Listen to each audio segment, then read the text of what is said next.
अस्सलाम वालेकुम, मैं हूं शाहिद हुसैन। आज ख़ास तौर पर इस वीडियो में हमने बात करनी है मारिया अली से, क्योंकि मुस्तकिल हम देख रहे हैं कि जब से अगवा हुई हैं दुआ ज़हरा, उसके बाद फिर मुख्तलिफ़ अवकात में जो वीडियो सामने आई और उसके बाद फिर सिंध हाई कोर्ट में या लाहौर हाई कोर्ट में पेशी के बावजूद जो दुआ ज़हरा का इंटरव्यू है उसमें सबसे ज़्यादा जो बातें हैं, जो मामलात हैं वो सामने आ रहे हैं दुआ ज़हरा की जानिब से। लेकिन ज़हीर जो है ऐसा लग रहा है कि वो मुकम्मल तौर पर ज़िंदा लाश है।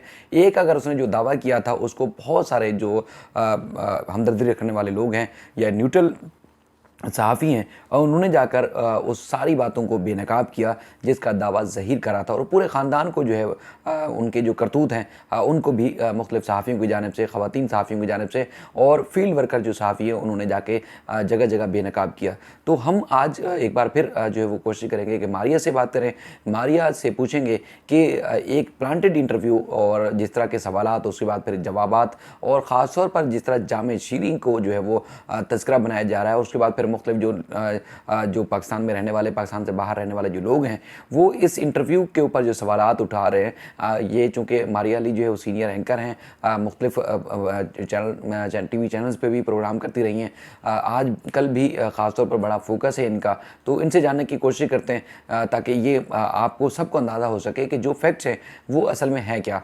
मारिया, आपका बहुत शुक्रिया।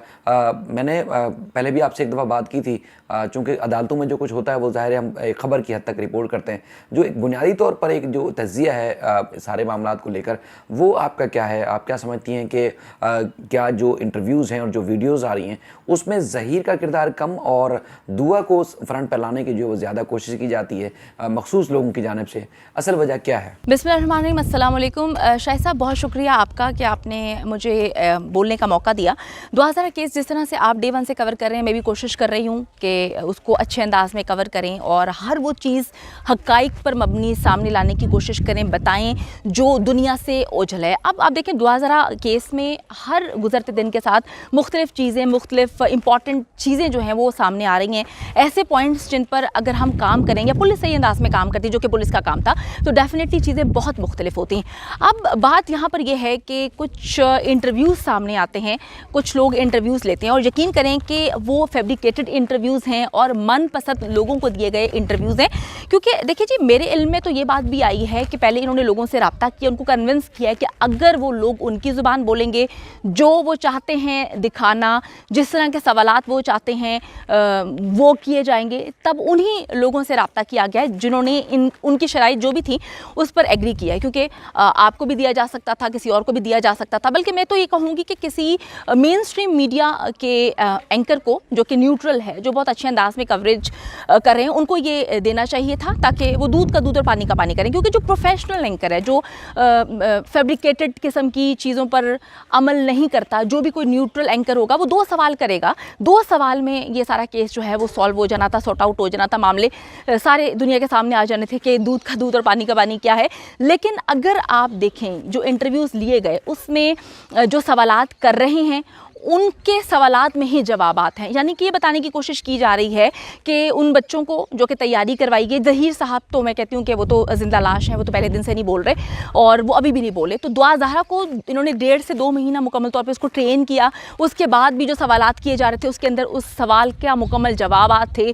आपने देख लिया कि किस तरह से ऐसे ऐसे करके आंखों के इशारों से चीज़ों को बयान करने की कोशिश की जा रही है, बेपना उसमें कट से।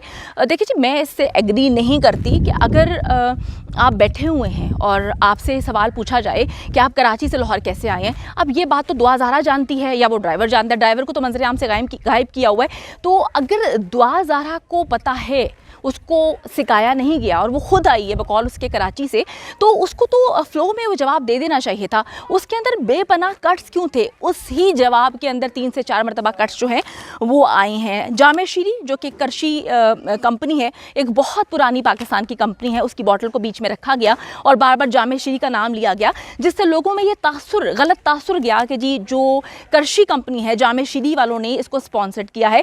तो इतना ज़्यादा हाइप क्रिएट हुई, क्योंकि आपको पता है कि इतने सालों से ये कंपनी बहुत अच्छे अंदाज में जो है अपना काम कर रही है, लोग इस कंपनी को पसंद करते हैं, एतमाद है लोगों को इस कंपनी की चीज़ों पर। तो जब ये मामला सामने आते हैं कि जामेश्री ने क्या इस तरह का इंटरव्यू जो है वो स्पॉन्सर किया है, तो फिर उनको भी सामने आना पड़ता है और उनकी ऑफिशियल स्टेटमेंट भी इस वक्त आ चुकी है कि जी हम ने किसी भी किस्म का कोई भी इंटरव्यू जो है वो कंडक्ट नहीं करवाया। जामेश्री की बॉटल रखना बड़ी अजीबोगरीब किस्म की बात थी, तो हम कानूनी चाराजोई करेंगे और हमारा इस किस्म के किसी भी इंटरव्यू से कोई भी ताल्लुक नहीं है। तो ये बात जो है वो सामने आ चुकी है। अब आप देखें कि जो काम पुलिस को करना चाहिए था वो काम इस वक्त जो है वो मुख्तलिफ सहाफ़ी यूट्यूबर्स करने पे मजबूर हैं। ज़रूरी नहीं कि सारे यूट्यूबर्स जो हैं वो गलत का ही साथ देते हैं या सारे सहाफ़ी गलत का साथ देते हैं। बहुत सारे सहाफ़ी हज़रात और यूट्यूबर्स जो हैं वो हक़ और सच की जंग को लेकर चलते हैं। और मैं एक बात जानती हूँ कि जितनी मर्ज़ी पैसे की पावर दिखा दें, जितना मर्ज़ी आप किसी को गिराने की कोशिश करें, सच तो सामने आना ही है। और इस सच को दुनिया की कोई ताकत जो है वो बदल नहीं सकती कि बच्ची जो है वो 14 साल की है, क्योंकि एक नादरा है जिसको पाकिस्तान समेत पूरी दुनिया में माना जाता है। पाकिस्तान का इदारा है और जब भी आप और हम लोग ट्रैवलिंग करते हैं, पूरे पाकिस्तान से लोग ट्रैवलिंग करते हैं, तो उस इदारे की डॉक्यूमेंट्स की बहुत वर्थ होती है। तो उन डॉक्यूमेंट्स के मुताबिक बच्ची जो है वो 14 साल की है। अब जी इनके कज़न्स भी सामने आए हैं।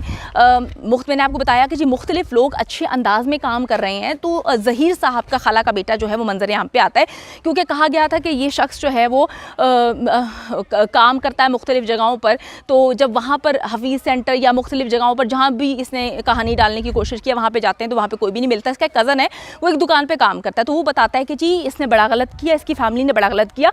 इसकी वालिदा को, जो कि मेरी खाला है, हम पहले डे से मतलब फर्स्ट डे से बता रहे हैं कि जी आप इस तरह से ना करें, ये अगवा का पर्चा दर्ज हो चुका है। और वैसे भी किसी की बेटी की इज़्ज़त करनी चाहिए। आप खुद बेटियों वाले हैं, तो आपको ये नहीं करना चाहिए कि आपने किसी की बेटी को इतने महीनों से अपने घर में रखा हुआ, पनाह दी हुई है।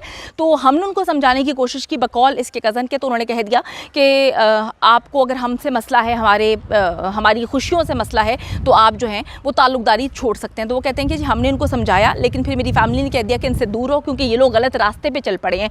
तो अब वो गलत रास्ते कौन से हैं? अगर फैमिली मेम्बर ही कह रहे हैं तो वो आप समझदार हैं सर, मामला जो हैं वो किस तरह से आगे चल रहे हैं। अच्छा जी, सिंध पुलिस ने जो रोल प्ले किया है, उनको इन कज़न्स तक जाना चाहिए था। सिंध पुलिस को जो है उन दोस्तों तक जाना चाहिए था। मैं आपको बताती चलूँ कि दोस्त भी इसका सामने आया ज़हीर का, जिसके मुताबिक ज़हीर जो है एक बहुत ही गलत किस्म का इंसान है। ये कोई कमाता नहीं है, इसके पास पैसे जो है इसके भाई इनको देते हैं और उसके बाद ये लड़कियों को जो है ट्रैप करता है। इसका काम है कि ये सालों से लड़कियों को ट्रैप कर रहा है और ट्रैप करने के बाद जो है ये अपनी फैमिली को बताता है और लड़कियों को अब उसके साथ क्या करते हैं। तो देखें जी, पुलिस का काम है ना कि पुलिस को आकर देखना चाहिए कि वो लड़कियों के साथ क्या कर रहा है।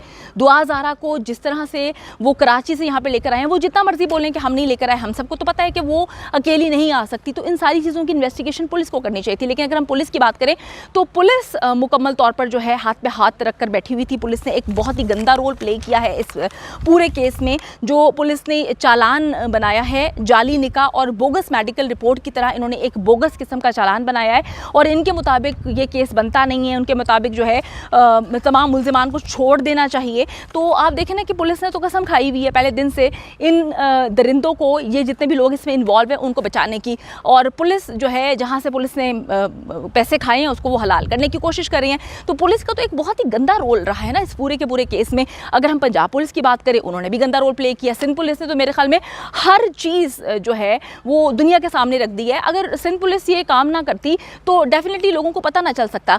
सिंध पुलिस ने अपने आईजी को जो है निकलवाने का बदला इस तरह से लिया और आईजी को कोई जान के तो नहीं निकलवाया ना। आप लोग खुद सोचें कि अगर आईजी साहब बार बार अदालत कह रही है कि बच्ची को बाजियाब करवाएं, अगर अदालत के हुक्म की तकमील नहीं की जा रही, माना नहीं जा रहा, तो डेफिनेटली फिर उनको वार्निंग दी गई थी।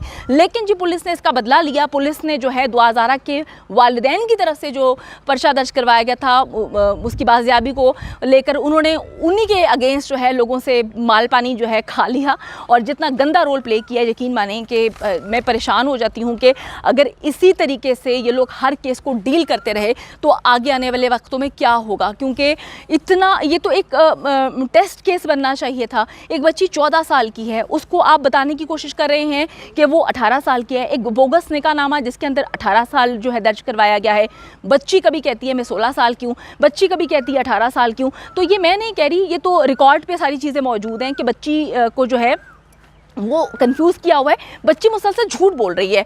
और मैं ये रिक्वेस्ट करूंगी कि जो भी ये प्रोग्राम देख रहे हैं कि देखिए जी, बच्ची का इसमें कसूर कोई नहीं है। अगर आप ये कहें कि दुआ ज़ारा कितनी गलत है, उससे अपने माँ बाप की तजलील करवाई, आप दुआ ज़ारा की जगह पर अपने आप को रख के सोचें, अपने 14 साल के बच्चे को रख के सोचें। देखिए जी, 14 साल का बच्चा बड़ा मासूम होता है, और अगर कोई बड़ा इंसान भी कि किसी को हब्स से बेजा में रखा जाए, किसी को डराया धमकाया जाए, 2 वक्त रोटी ना मिले, और फ़र्ज़ करें कनपट्टी पे पिस्टल रखें, फ़र्ज़ करें कोई आपकी नाजेबा किस्म की वीडियोस जो है उनके पास हो, तो आप भी वही बोलेंगे जो वो आपको बुलवाने की कोशिश करेंगे। तो देखिए जी, किसी इंसान को लान तान करने से कुछ नहीं होता कि हम कहें कि दुआ ज़ारा का कसूर है। उसकी जगह पर जब आप जाके सोचेंगे तो आपको चीज़ें समझ आना शुरू हो जाएंगी कि जी है तो वो बच्ची, हमारे 14 साल के जो बच्चे होते हैं, हम उनको जिस तरह से ट्रीट करते हैं, मेहदी अली काज़मी अपनी बेटी को उसी तरह से ट्रीट करने की कोशिश कर रहे हैं। मैं सिर्फ एक बात बोलती हूँ हमेशा कि आप किसी को गलत और सही कहने से पहले एक बार उसके वालिदैन को देख लें। उसके वालिदैन ये बात बोल सकते हैं, उसके बाप पर डायरेक्ट उसने बात बोली कि जी मेरे बाप के पास मैंने नहीं जाना, मैंने मुलाकात नहीं करनी। बाप चाहता तो इस केस से 4 कदम पीछे हट जाता, लेकिन ऐसा नहीं हुआ। और बड़ी अजीब सी बात है कि मुख्तलिफ लोग इस कहानी को सुना रहे हैं कि दुआ ज़ारा को उसके वालिदैन मारते थे, पीटते थे, उसकी माँ बड़ी बुरी थी। जो इंटरव्यू में मैंने चीज़ें देखी हैं, उसकी माँ जो है ड्रामा क्वीन है, वो ड्रामे करती है। ये सारी बातें जब दुआ ज़ारा दूसरों को बता रही है और दूसरे लोग आके जो है नमक मिर्च लगा के बातें बता रहे हैं, तो ऐसा क्यों नहीं है कि दुआ ज़ारा खुद आके बताए कि मेरा बाप मुझे मारता पीटता था, मेरा बाप बहुत बुरा इंसान है, वो हर वक्त मुझे मारता था, और मेरी माँ जो है वो ड्रामा क्वीन है। वो बच्ची कुछ नहीं कह रही, उस बच्ची के बिहाफ पे बोलने वाले हज़ारों हैं। और दूसरी बात है कि अगर वालिदैन अपने बच्चों को मारते हैं, पूरा पाकिस्तान भरा है ना, अगर वालिदैन अपने बच्चों को मारते हैं तो क्या बुरा करते हैं? आप में अगर हमारा बच्चा कुछ गलत करेगा, देखिए जी, 2 टाइप के बच्चे होते हैं। आप बात से समझाते हैं, आप जो है आंखों से समझाते हैं, आप डांट के समझाते हैं, या कभी भी अगर कुछ इतना गलत हो रहा है कि आप उसको मार के समझाते हैं। तो अगर जो है ज़हीर के वालिदैन ने सही वक्त पे उसको मारा होता तो वो इस तरह का दरिंदा ना होता कि किस तरह से वो किसी की माँ बहन बेटी को जो है घर से अगवा करके लेकर आते हैं और उनका सौदा करते हैं, उनको मुल्क से बाहर बेचते हैं। तो ये बड़ी अजीब सी बात है कि वालिदैन मारते हैं तो वालिदैन बहुत बुरे हो गए, उनके खिलाफ हम मुकदमा दर्ज करवा दें, वालिदैन के खिलाफ पर्चा दर्ज करा दें। एक माँ रो रही है तो उसके आंसुओं पर आके आप लोग हंस रहे हैं, हा, ये तो ड्रामा क्वीन है। अल्लाह से डरना चाहिए जी, बुरे वक्त से डरना चाहिए। इंसान को अपने आप को इंसान समझना चाहिए। मैं आखिर में सिर्फ ये बात बोलूँगी कि जब हम समझते हैं कि हम इंसान नहीं है और हम अपने आप को नाउज़ुबिल्लाह खुदाई दावे करते हैं, तो यकीन करें खुदा बताता है कि तुम इंसान हो, तुम्हारी कोई औकात नहीं है। तो हर इंसान को अपनी औकात में रहना चाहिए, अपने आप को इंसान समझ के रहना चाहिए। किसी की बेबसी पर हंसने से पहले 1000 बार सोचें कि इस जगह जब आप आएंगे तो क्या लोगों को आप पर हंसना चाहिए या आपके दर्द में आपका साथ देना चाहिए। हमारी आपका बहुत शुक्रिया, आपने इंतहाई अहम बातें बताई, और जो लोग समझना चाहते हैं, जो जानना चाहते हैं और जिनको फ़िक्र है इस सारे मामले की, आपने बिल्कुल क्लियर किया कि वाकई ही ये जो पूरा ख़ानदान है, पूरा जो टब्बर है, ये बुनियादी तौर पर इनको कटहरे में लाया जाना चाहिए। इदारों को कोशिश करनी चाहिए कि इनके ख़िलाफ़ जो इल्ज़ामात हैं उनकी मुकम्मल तहकीकात होनी चाहिए। उन इल्ज़ामात की तहकीकात के बजाय मुख्तलिफ़ जो लोग हैं, मुख्तलिफ़ जो माफिया से ऐसे कनेक्टेड लोग हैं, ख़ासतौर पर कुछ ख़वातीन भी हैं जो यूट्यूब पर, वो भी उल्टा वालिदैन के ऊपर जो इल्ज़ामात आयद कर रही हैं, उसकी भी तहकीकात होनी चाहिए कि किसके कहने पर और किसकी माँ पर जो है इस तरह के संगीन इल्ज़ामात जो है लगाए जा रहे हैं। बहरहाल आपकी भी भरपूर कोशिश है, और हम सब जिस तरह हम कोशिश कर रहे हैं कि जो फैक्ट्स हैं वो कौम के सामने आने चाहिए और उसकी तहकीकात भी होनी चाहिए। वालिदैन पीछे नहीं हट रहे, तो ज़ाहिर है आप सब जिस तरह हम तहकीकात कर रहे हैं, जाकर पॉइंट्स पर जा रहे हैं और मुख्तलिफ़ जगहों पर जा रहे हैं, और मुख्तलिफ़ जो एंगल्स और मुख्तलिफ़ जो ज़ाविये हैं उनसे जो है उनको देख कर उनके सामने रखने की कोशिश कर रहे हैं। तो उम्मीद है कि ये केस एक दिन ज़रूर हल होगा, इस तरह दबेगा नहीं। लोग समझ रहे हैं कि जिस तरह दुआ का मेडिकल सर्टिफिकेट आया, उसके बाद फिर उसने स्टेटमेंट दिया सिंध हाई कोर्ट में, तो ये मामला ख़त्म हो जाएगा। ये मामला ख़त्म नहीं होगा, मामला बहुत ज़्यादा आगे चलेगा, और जो मज़लूम है वालिदैन, उनको ज़रूर इंशाल्लाह इंसाफ मिलेगा और दुआ अपने घर ज़रूर वापस आएगी, और अब वो मुकम्मल तहफ़्फ़ुज़ भी देना चाहते हैं उनके जो वालिदैन हैं। आपका एक बार फिर बहुत शुक्रिया, आपने अपना कीमती वक्त दिया। अल्लाह हाफ़िज़।